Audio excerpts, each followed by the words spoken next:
This is one of the seams along the bottom of the track nose. I've laid out my rivets using this handy spacer about 1 inch apart. It's indicated on there when I'm 1 inch apart with those.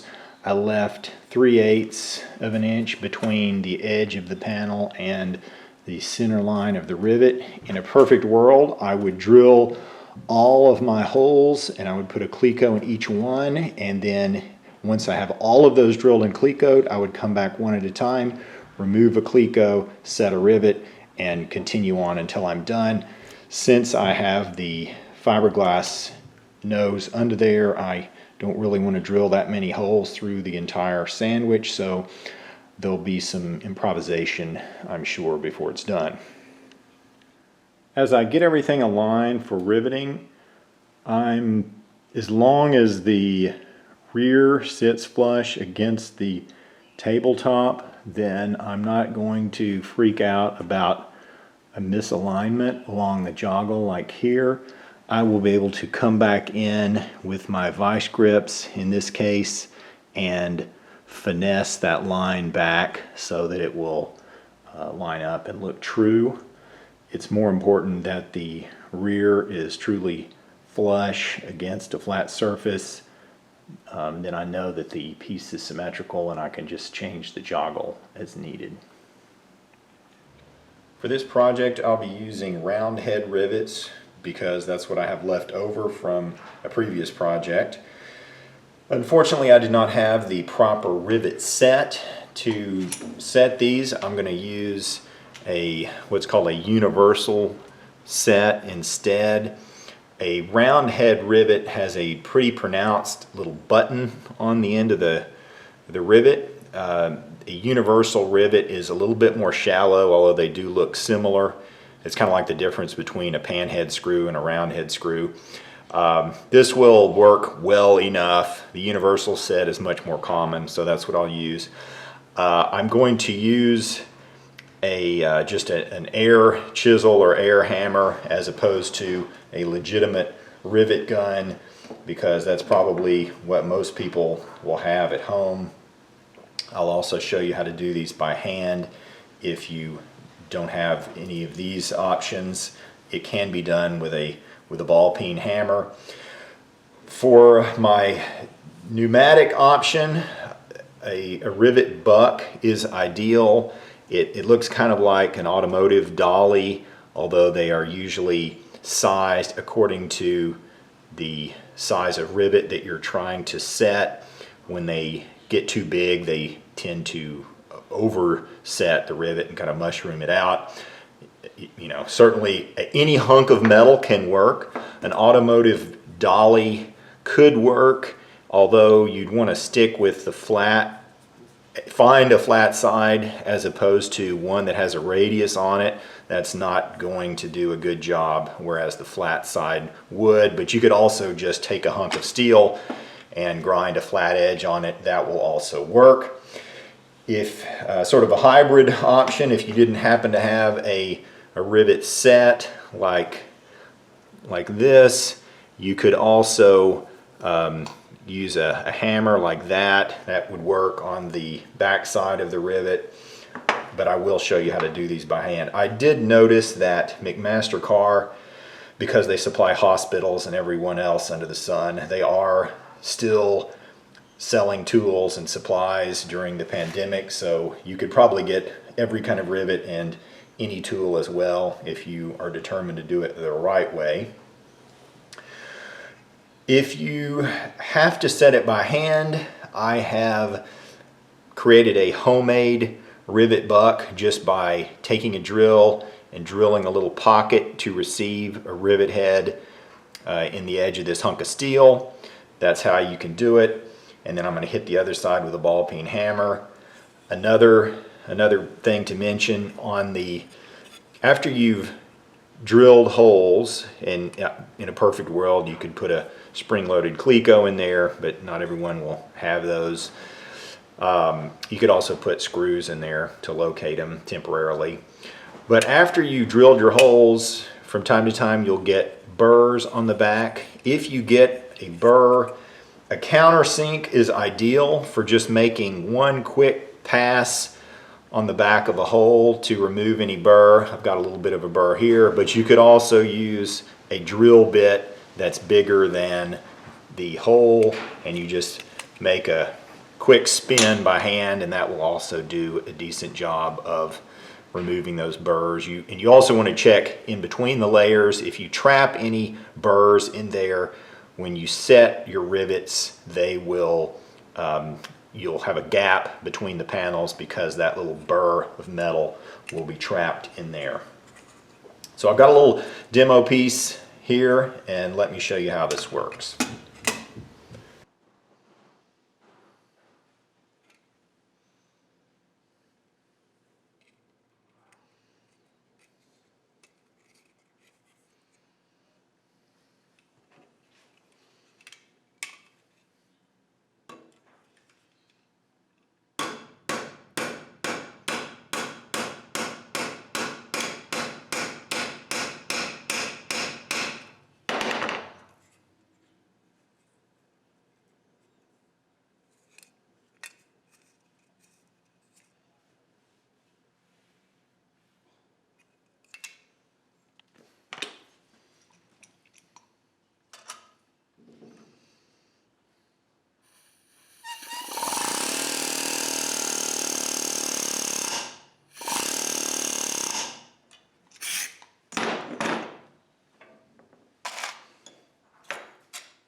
One thing I don't want to forget to mention, the length of the rivet shaft really matters.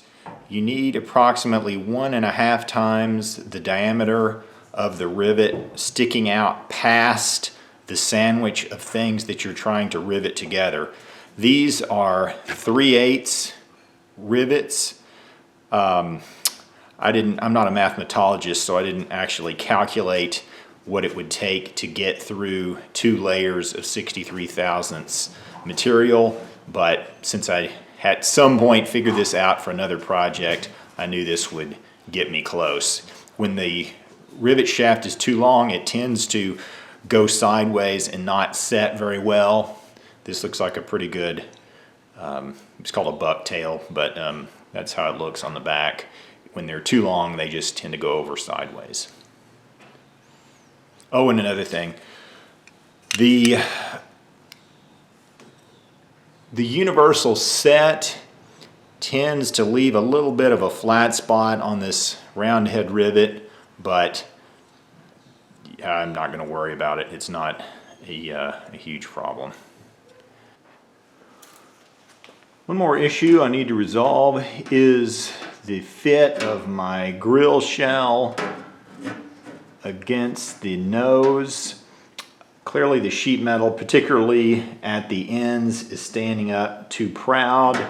What needs to happen is this metal, of course, needs to get bent down, but I can't just bend it and change nothing else. What really needs to happen is this gets bent and shrunk, because as I'm bringing these edges down, I'm essentially moving this metal into a tighter radius than it is right now.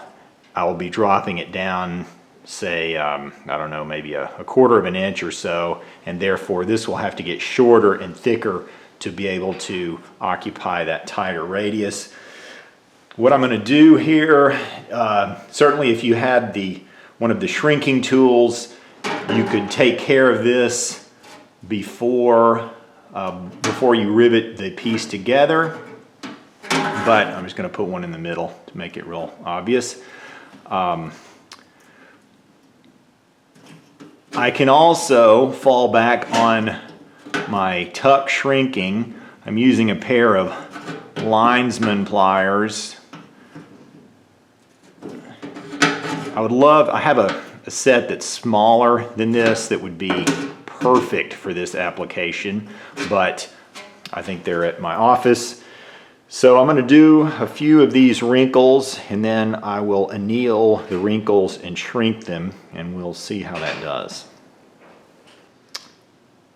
Here's a view of the wrinkles I've created. Now I'm going to anneal each one of these to make them soft, and then shrink them with a wooden mallet against probably just an auto body dolly, and we'll see where we are.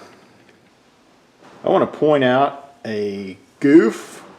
Clearly trying to mark the perimeter of the grill before I had it all riveted together was a mistake. I had to move this line a little bit on both sides. You can still see the remnants of the joggle from before. Remember, I put this in with a vice grip, and then when I put the grill shell on there, there was just too big of a gap, and so I had to hammer it out and redo it. So don't do like I did. Here's the finished piece next to a steel version that I built without a grill, just to show what other way you could resolve that. This grill was cast from an original Curtis Craft grill, but it is certainly possible to fabricate one. I have documented my students' work building a grill for an Indy car that they recreated in my most recent sheet metal book. Check the description for that. But it's just one way to go about it. This was a lot of fun. Hope you enjoyed it.